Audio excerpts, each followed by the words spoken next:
मित्रों, इस टॉपिक में हम चर्चा करेंगे कि भगवान शिव पर हमें क्या अर्पित करना चाहिए, क्या नहीं करना चाहिए। भगवान शिव की पूजा में क्या विशेष सावधानियां हैं जिनको हमें रखना चाहिए। हमसे लगातार लोग सवाल पूछ रहे हैं कि शिव जी पर क्या चढ़ाएं, कैसे चढ़ाएं, कैसा शिवलिंग होना चाहिए। तो इसीलिए हम इस टॉपिक पर चर्चा कर रहे हैं। तो शुरू करते हैं। शिव पूजा सावधानी। हमारे शास्त्रों में हर एक देवी देवता की पूजा का विशेष विधान बताया गया है कि किस देवता पर क्या अर्पित करना चाहिए, क्या नहीं करना चाहिए।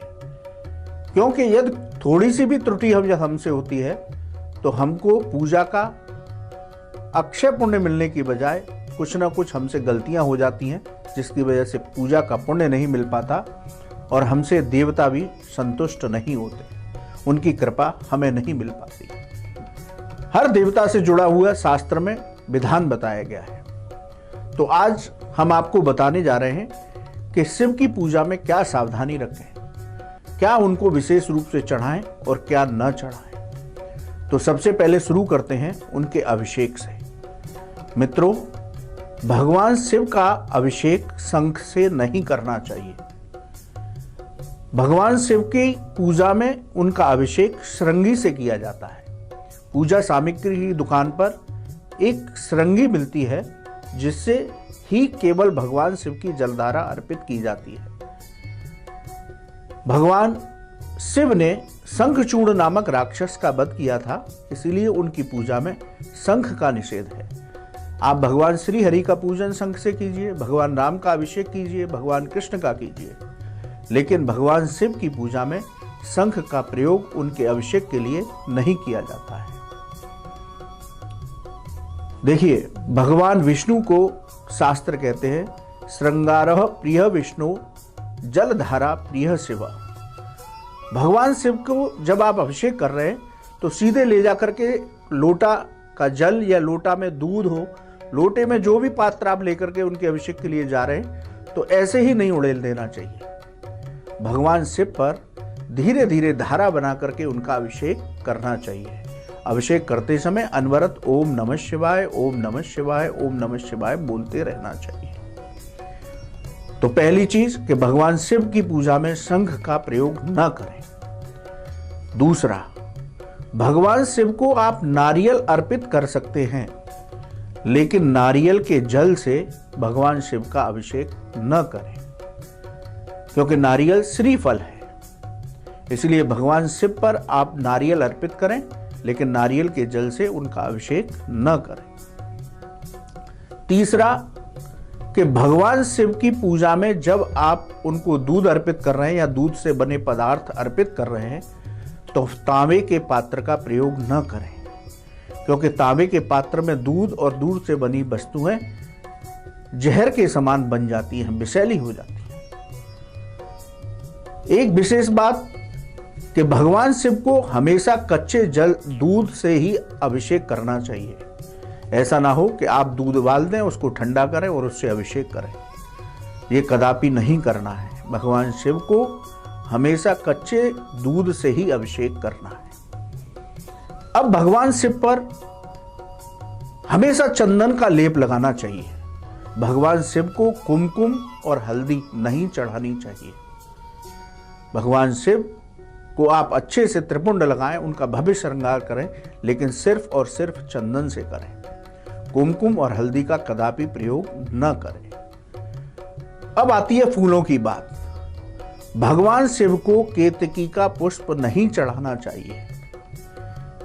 ये शिव पुराण में जितनी भी बातें हैं उनकी पूजा से संबंधित वो मैं आपको बता रहा हूं। भगवान शिव को कभी भी केतकी का पुष्प नहीं चढ़ाना चाहिए, क्योंकि शिव पुराण में कथा मिलती है कि केतकी के पुष्प ने ब्रह्मा जी के साथ मिलकर के भगवान शिव के सामने एक झूठ बोला था।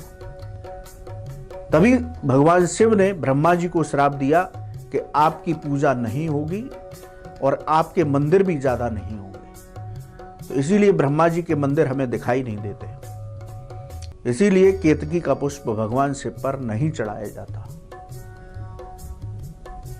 एक विशेष बात कि भगवान शिव को बेलपत्र अत्यंत प्रिय है, लेकिन उनकी पूजा में खंडित बेलपत्र का प्रयोग नहीं करना है।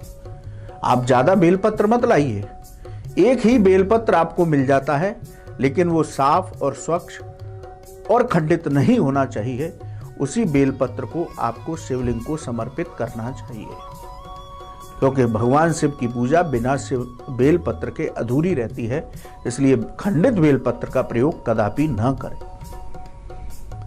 एक बात आती है कि घर में कितने बड़े आकार का शिवलिंग रखना चाहिए। शिव पुराण के अनुसार अंगुष्ठ से आकार से बड़ा शिवलिंग घर में स्थापित नहीं करना चाहिए। घर में आप अंगूठे के बराबर शिवलिंग की स्थापना कर सकते हैं, लेकिन इस शिवलिंग के साथ आपको पूरी शिव पंचायत की भी स्थापना करनी होगी। तो घर में अंगुष्ठ से बड़ा शिवलिंग न रखें। ये कुछ विशेष सावधानियां हैं जिनको आप शिव पूजा में अवश्य अपने ध्यान में रखें। अब एक बात तो आती है कि क्या तुलसी पत्र शिव जी को अर्पित करना चाहिए या नहीं करना चाहिए। मित्रों, शिव पुराण के अनुसार भगवान शिव पर तुलसी पत्र और मंजरी अर्पित किए जा सकते हैं। भगवान शिव पर तुलसी पत्र अर्पित करने से सभी मनोकामनाएं पूर्ण होती हैं, साथ ही मोक्ष की प्राप्ति होती है। तो इस भ्रांति से निकलिए कि शिवलिंग पर तुलसी पत्र अर्पित नहीं किया जाता। शिवलिंग पर तुलसी पत्र अर्पित करने से आपको सर्व सिद्धियां प्राप्त होती हैं।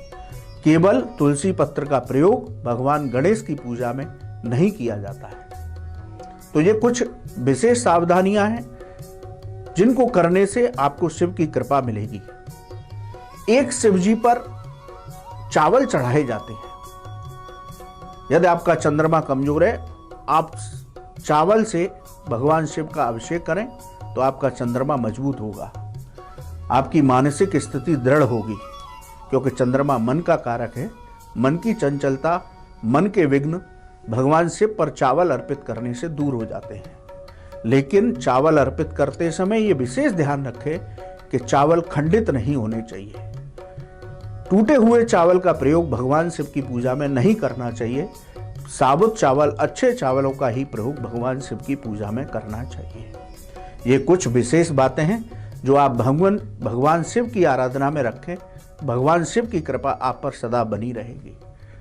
त्राहिमाम पार्वती पते नमः।